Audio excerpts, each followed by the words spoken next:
যুদ্ধ নিয়ে অবস্থান জানান মাত্র 4 শব্দে, নো টু দ্য ওয়ার।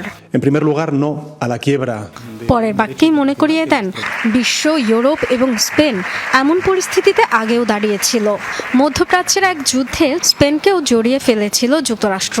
23 বছর আগে তৎকালীন প্রধানমন্ত্রী হোসে মারিয়া আজনারের নেতৃত্বে ইরাক যুদ্ধের পক্ষে অবস্থান নিয়েছিল স্পেন। দেশ জুড়ে নজিরবিহীন বিক্ষোভ উপেক্ষা করেই সমর্থন দিয়েছিল যুক্তরাষ্ট্রকে।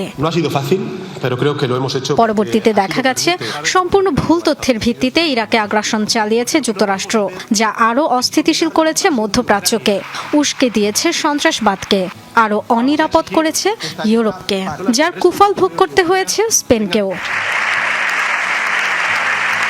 আফগানিস্তান ও ইরাক যুদ্ধে সম্পৃক্ততার দায়ে জঙ্গিদের ক্ষোভের শিকার হয় মাদ্রিদ।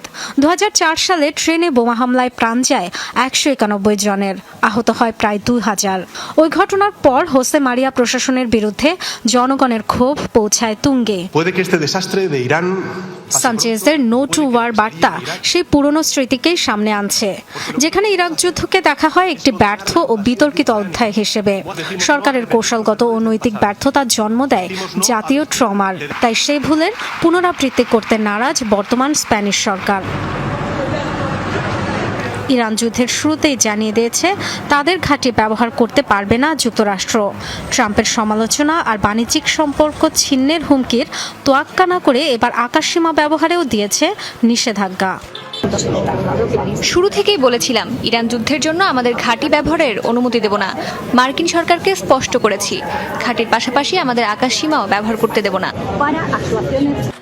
ইরাক যুদ্ধের সময় 90% মানুষ বিরোধিতা করলেও তা উপেক্ষা করেছিলেন হোসে মারিয়া। সে ভুল থেকে শিক্ষা নিয়ে এবার জনমতের প্রতি শ্রদ্ধাশীল পেদ্রো সানচেজ।